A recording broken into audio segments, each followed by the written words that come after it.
이 그리스도인의 능력이라는 제목으로 함께 말씀을 나누도록 하겠습니다. 오늘 말씀의 배경을 보게 되면 사도 바울이 2차 선교 여행을 하던 때 일어난 일입니다. 이제 드로아에서 배를 타고 유럽의 첫 성 빌립보에 들어갔습니다. 바울은 원래 아시아에 말씀을 전하려고 했는데 환상 중에 마게도냐로 와서 우리를 도우라는 이 마게도냐 사람의 말을 듣고 곧바로 배를 타고 유럽으로 향하게 됩니다. 이 그들의 즉각적인 반응은 보이게 된 이유는 하나님께서 마게도냐 사람들에게 복음을 전하라고 부르심을 확신했기 때문에 그렇습니다. 그들은 자기의 생각을 접고 바로 하나님의 생각을 따라갔습니다. 그 하나님의 인도하심을 따라 빌립보 사역을 하게 되었습니다. 이 사도 바울에게 있어서 빌립보 사역은 작지만 의미 있는 사역이었습니다. 오늘 읽지는 않았지만 사도행전 16장 초반부를 보게 되면 하나님이 예비하신 사람을 만나게 됩니다.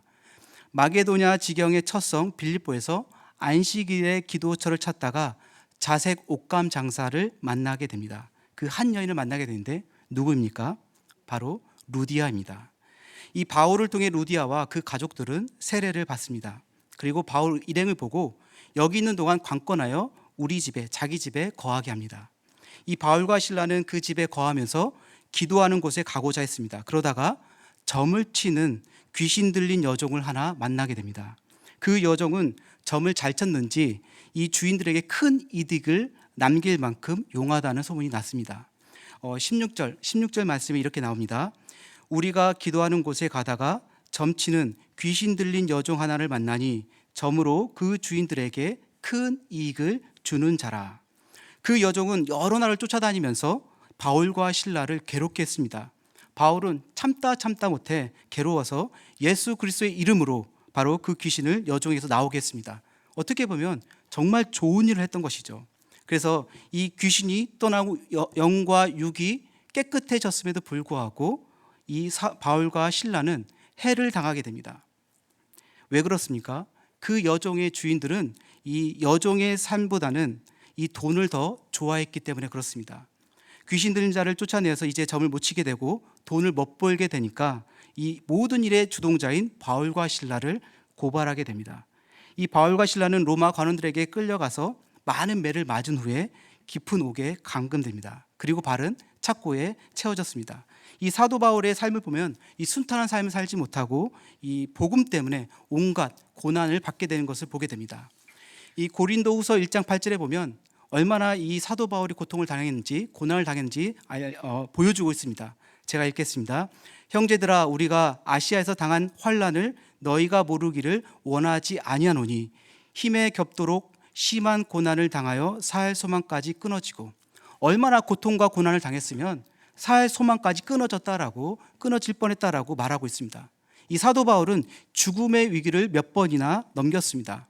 감옥에 갇힌 적은 여러 번 있었고 돌에 맞아 죽을 뻔한 적도 있었고 40에 가마 한 대를 여러 번 맞은 일과 또 이 풍랑의 배가 파손되는 일, 이루 말할 수 없는 일들, 그 고통과 고난 가운데 있었다는 것입니다. 제가 이 말씀 속에서 한 가지 깨달은 것이 있다면 이 사도 바울과 실라는 이 고난을 참고 감옥 속에서 믿음을 지켰다, 이것도 있겠지만 무엇보다도 바울의 의도와 목적이 분명했다는 것입니다. 사도 바울의 의도와 목적이 분명했기 때문에 어떤 고통과 고난이 온다 할지라도 이겨내는 모습들을 보게 됩니다. 아까 읽었던 이 16절 서두에 이런 말씀이 있었죠. 우리가 기도하는 곳에 가다가라는 말씀입니다. 바울과 실라는 기도하는 곳에 가는 중이었습니다. 그러다가 귀신 들린 여종을 만나게 되었고 결국에는 매 맞고 감옥에 갇히게 되었죠. 이미 처참하게 매를 맞아서 몸의 기운은 다 빠지고 온몸이 쑤시고 어쩌다가 이 지경에 왔는지 이 별의별 생각이 들었을 것입니다. 그런데 감옥에 갇힌 그곳에서 바울은 이 처음 가졌던 의도와 목적을 잊어버리지 않았습니다. 무엇입니까? 기도하는 것이었어요. 우리도 이 바울과 같이 같은 이런 때가 얼마나 많습니까?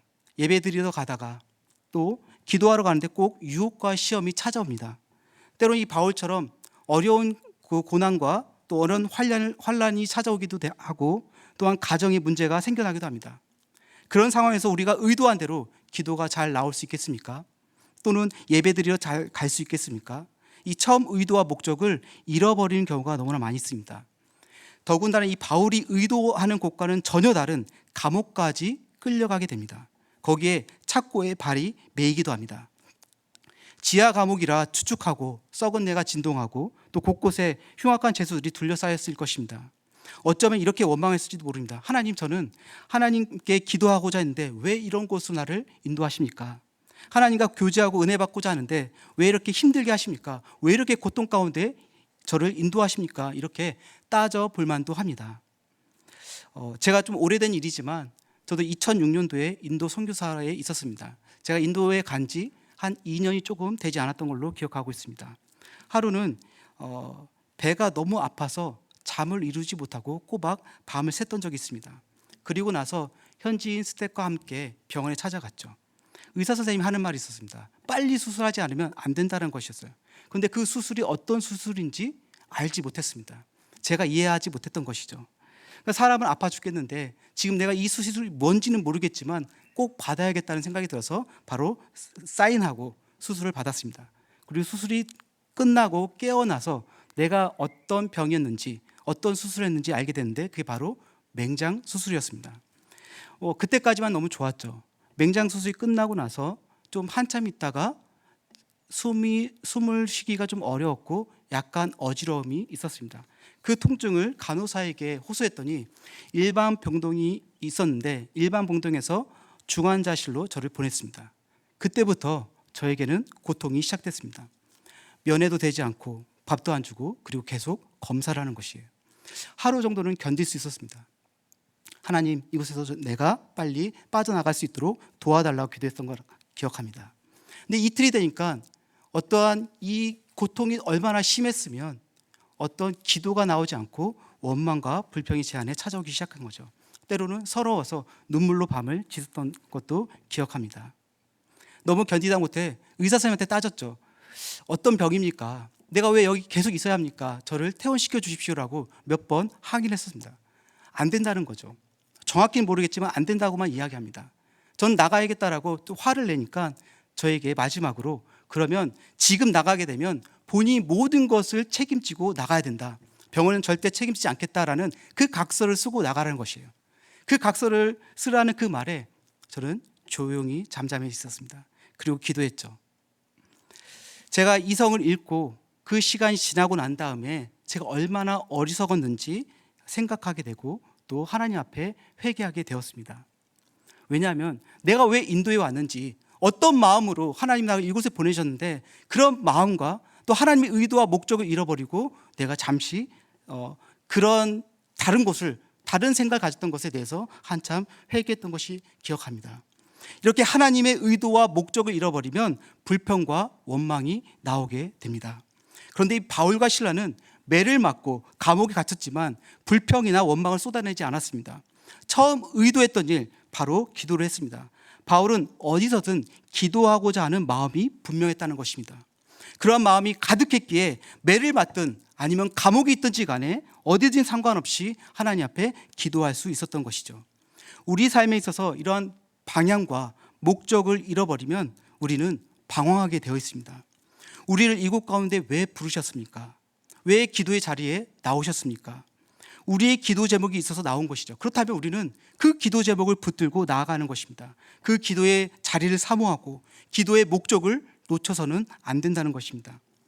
교회에 와서 우리의 영혼이 살아나야 되는데 우리는 이것 때문에 저것 때문에 마음이 분주해져서 이 방향과 목적을 잃어버리고 우리의 영이 사그라지고 그리고 메말라가는 것을 볼 수 있습니다.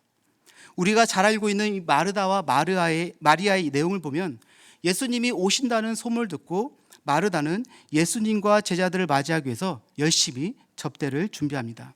음식을 장만하고 상을 차리고 또 집안을 정돈하나 정신이 없었습니다.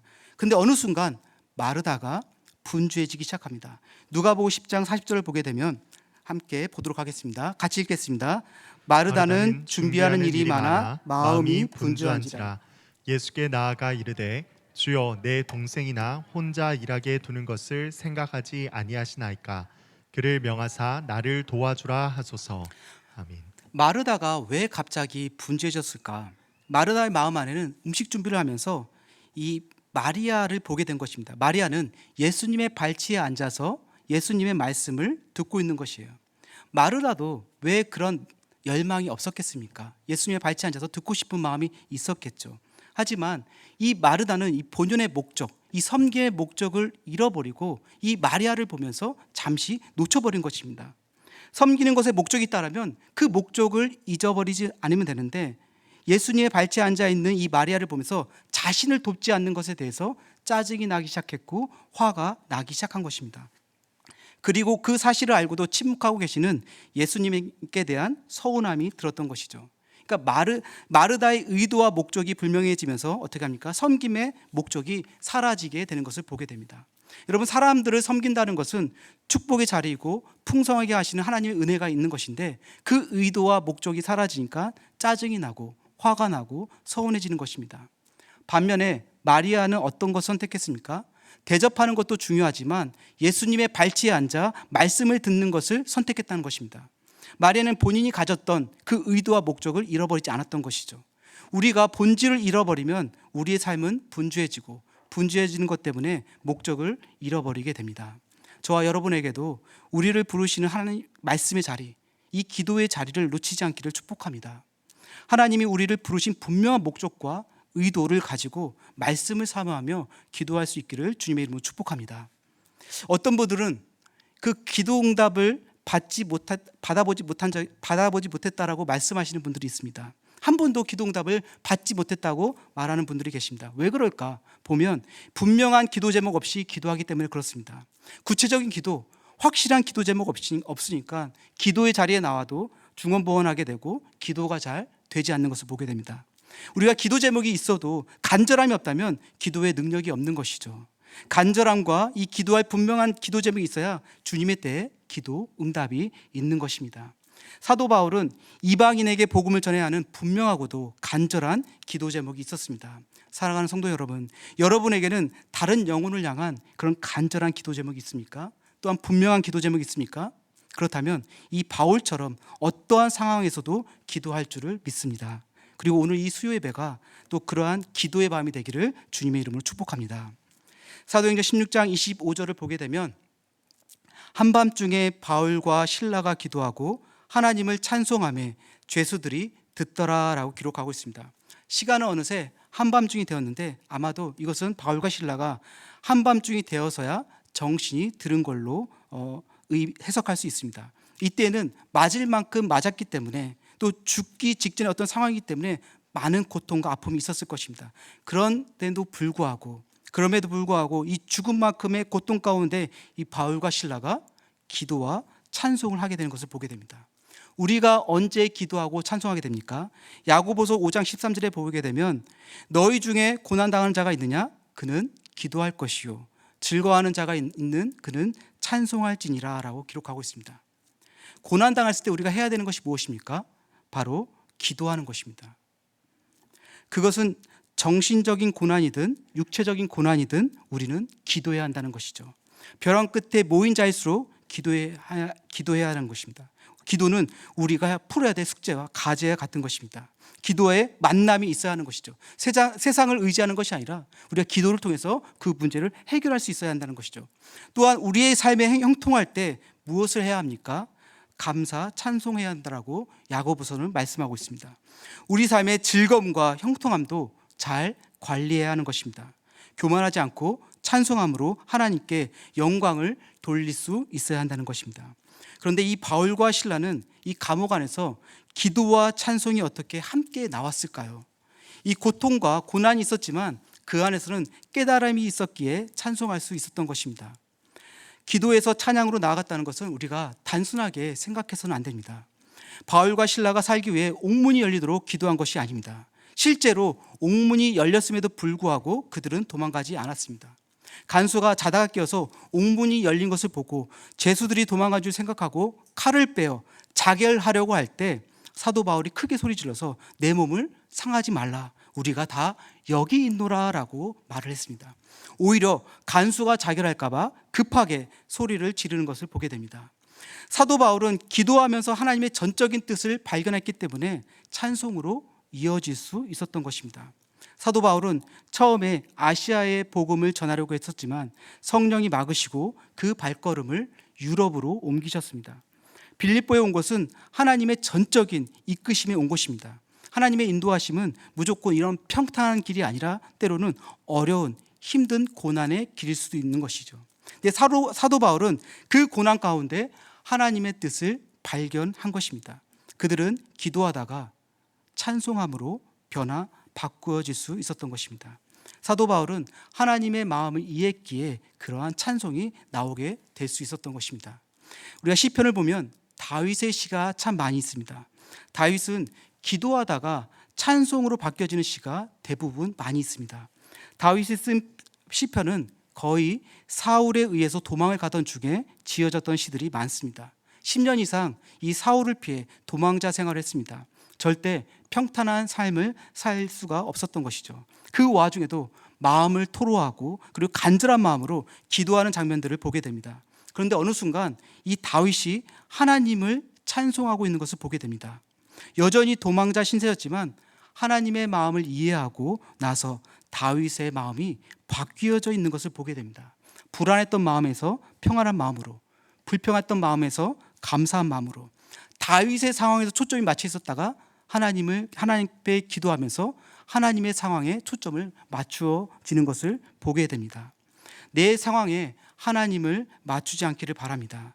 하나님의 마음에 내 마음을 둘 때 어떠한 상황 속에서 우리가 하나님의 이름을 높이며 찬송할 수 있게 되는 것입니다. 어렵고 힘든 상황일지라도 하나님을 바라보는 그런 주님의 모든 성도님 될 수 있기를 주님의 이름으로 축복합니다. 사도 바울과 실라가 옥문이 열린 것을 보고 찬송한 것이 아니죠. 여전히 옥문은 굳게 닫혀 있었고 상황은 변하지 않았음에도 불구하고 그들은 기도와 찬송으로 하나님께 드려지는 것을 보게 됩니다. 사도 바울과 실라는 의도와 목적을 잃어버리지 않았습니다. 하나님의 그 의도와 목적이 맞으면 그 길이 평탄하든 때로는 어렵든 가는 것이 너무나 중요합니다. 어렵다고 해서 힘들다고 해서 멈추게 되면 우리는 하나님의 마음을 이해할 수 없는 것이죠. 여러분 자녀 중에서 누가 효자입니까? 생각해 보십시오. 용돈을 많이 주는 자녀가 효자입니까? 그럴 수 있습니다. 저는 그것보다도 그 부모님의 마음을 이해하는 자가 더 큰 효자라고 생각합니다. 저는 아직 이 효자를 발견하지 못했습니다. 자녀들이 저의 마음을 이해해 주지 못할 때 너무나 속상한 것을 보게 돼요. 때로는 잠이 오지 않을 정도로 많이 속상했던 적이 있었습니다. 근데 저를 또 돌아보면 제가 또 부모한테 그렇게 효도를 했나? 그것도 아니죠. 얼마나 저희 부모님이 마음이 속상하셨을까라는 것을 생각하게 됩니다. 처음에는 나밖에 모르죠. 그러다가 우리가 살아가면서 또한 경험을 하게 되고 결혼을 하게 되고 자녀를 낳게 되면서 조금씩 우리가 부모님의 마음을 이해하게 됩니다. 신앙생활을 보면 우리가 교회에 나오고 또 하나님 앞에 헌금을 드리고 또 봉사를 하고 여러 가지 섬기는 것도 너무나 중요합니다. 그러나 더 중요한 것은 우리가 하나님의 마음을 알아가는 것이 더 중요한 것입니다. 이것이 어떻게 보면 신앙의 본질이 될 수 있는 것이죠. 우리가 하나님의 마음을 이해하지 못하면서 또 분주하게 일하는 것은 어떻게 보면 우리의 영혼을 더 지치게 하고 힘들게 하는 것 같습니다. 하나님의 마음이 어디 있는가를 우리가 기도와 말씀을 통해서 우리가 예배를 통해서 깨닫는 것이 너무나 필요한 것이죠. 우리가 잘 알고 있는 이 한나의 기도, 한나가 아이 낳기를 위해서 기도했습니다. 한나는 아들이 없었죠. 심지어 시기와 질투로 자신을 격분시키는 이 분인나로 인해서 많이 괴로웠습니다. 한나가 아들을 달라고 기도하다가 이 어떤 고백으로 바뀌어집니다. 만약 아들을 주시면 이 아들을 주님께 바치겠다라고 서원하는 장면이 나옵니다. 사무엘상 1장 11절을 보게 되면 제가 읽겠습니다. 서원하여 이르되 만군의 여호와여 만일 주의 여종의 고통을 돌보시고 나를 기억하사 주의 여종을 잊지 아니하시고 주의 여종에게 아들을 주시면 내가 그의 평생에 그를 여호와께 드리고 삭도를 그의 머리에 대지 아니하겠나이다 라고 기록하고 있습니다.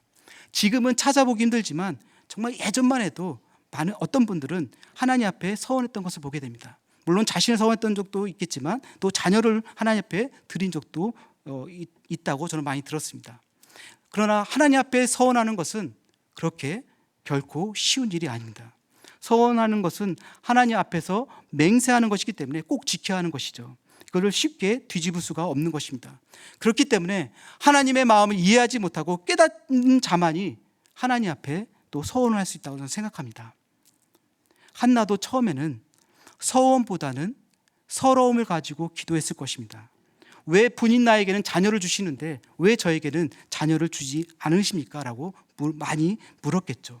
그렇게 한참 기도하는 것 가운데 주님의 마음이 한나에게 전달되어진 것입니다. 이 당시에 엘리가 제사장이었지만 제대로 이 제사장 역할을 감당하지 못했던 시대였습니다. 엘리 제사장 시대에 여호와의 말씀이 희귀하여 보이지 않았다라고 기록하고 있습니다.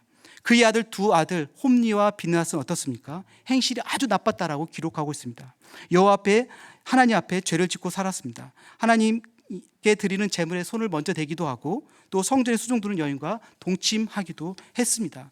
결국 이 제사장의 아들들이었지만 하나님을 두려워하지 않았습니다. 하나님의 마음을 알지 못한 채 엘리 제사장의 가문은 망하게 됩니다. 그 시대에 어느 누구도 하나님 마음을 깨닫지 못했지만 알지 못했지만 한나가 기도하면서 하나님의 마음을 깨닫게 되는 것입니다. 하나님이 이 타락한 시대를 보면서 그 마음이 너무 아파하신다는 것을 알게 된 거죠. 그리고 이 한나가 기도가 바뀌게 되는 것입니다. 아들을 달라는 것이 아니라 하나님의 아픔을 대변하는 기도가 나오고 또 한나가 고백하는 것이죠. 아들을 주시면 제가 하나님께 드리겠다는 그런 서원하는 것입니다. 그리고 나서 사무엘상 2장을 보게 되면 하나님께 찬송하는 모습으로 나아갑니다. 아직 아이가 생기지 않았음에도 불구하고 그것과 상관없이 하나님 앞에 찬송함으로 나아갑니다. 기도함으로 나아가는 것이죠. 여러분, 이 바울과 실라 또한 도저히 기도와 찬양을 드리기 어려운 상황이었음에도 불구하고 하나님을 마음에 깨닫자 기도와 찬송으로 그것이 바뀌게 되어지고 변화된 것을 보게 됩니다. 하나님이 이렇게까지 이방인들을 사랑하시는구나, 한 영을 귀하게 여기시는구나를 깨닫게 되는 것이죠. 우리 삶에 이 고난 때문에 시작된 기도가 있습니까? 그렇다고 한다면 그 고난의 기도가 깨달음을 통해서 찬송으로 변화되기를 축복합니다. 더 나아가 나의 기도를 통해서 한 영혼을 살리고 그리고 이 지역과 열방을 살릴 수 있는 자가 되기를 주님의 이름으로 축복합니다. 그리스도의 능력은 어떤 특별함에서 나오기보다는 그리스도인으로서 우리를 부르신 그 하나님의 의도와 목적을 잃어버리지 않고 붙들고 나아갈 때 부어주시는 것입니다. 이 사도 바울과 실라는 어떠한 상황 속에서도 하나님의 의도와 목적을 잃어버리지 않았습니다. 오히려 고난 가운데 있을 때 원망하고 불평하기보다는 기도하면서 오히려 하나님의 마음을 이해하고 깨달았던 것입니다. 기도는 하나님 우리에게 주신 그리스도인의 특권이자 또한 능력이 되기도 합니다. 우리가 드려지는 기도가 형식적인 기도가 아니라 하나님의 마음을 이해하고 깨닫는 그런 기도가 되어지기를 축복합니다. 하나님께서는 이 바울과 실라가 드렸던 이 기도와 찬송을 통해 빌립보 안에 어떻게 됐습니까? 복음이 들어가게 되었습니다. 빌립보 사역을 보게 되면 루디아와 여종 그리고 간수를 통해서 사역의 문들을 열어가는 것을 보게 됩니다. 이것이 유럽에서의 복음의 시작이었고 유럽을 전도할 수 있는 이 광대한 선교의 문이 열려지는 그런 사건이 된 것입니다. 사랑하는 성도 여러분, 그리스도인의 능력은 우리의 정체성을 아는 것부터 시작됩니다. 하나님께서 우리를 성도로 부르신 목적과 의도대로 살아갈 수 있기를 주님의 이름으로 축복합니다. 성도는 문자적으로 거룩한 무리를 의미하고 있습니다. 우리가 무엇으로 거룩해질 수 있겠습니까? 하나님은 성도에게 빛과 소금으로서의 역할을 감당할 수 있도록 주님의 능력을 우리에게 부어주셨습니다. 그것이 바로 어떤 것이냐 하면 바로 기도의 능력인 것이죠. 하나님이 우리에게 부어주신 이 기도의 능력을 가지고 우리에게 놓여져 있는 이 고난과 또한 시련을 이겨내기를 소망합니다. 우리의 기도가 그저 그런 기도가 아니라 바로 우리의 기도를 통해서 하나님의 마음을 깨닫고 또 하나님 머무시는 그 시선에 우리의 마음과 시선이 또 머물게 되기를 축복합니다. 우리의 기도를 통해 우리의 가족이 죽게 돌아오는 은혜가 있기를 바랍니다. 또 우리의 기도를 통해 이 지역과 또 대한민국이 또 변화되기를 바랍니다. 더 나아가 또 우리의 기도를 통해 또 미얀마와 열방이 또 죽게 돌아오는 그런 은혜가 있기를 축복합니다. 그렇게 역사하시고 일하실 그 주님 앞에 찬송함으로 나아가는 대구 동성의 모든 성도님 될 수 있기를 주님의 이름으로 축복하겠습니다. 축복합니다. 기도하겠습니다.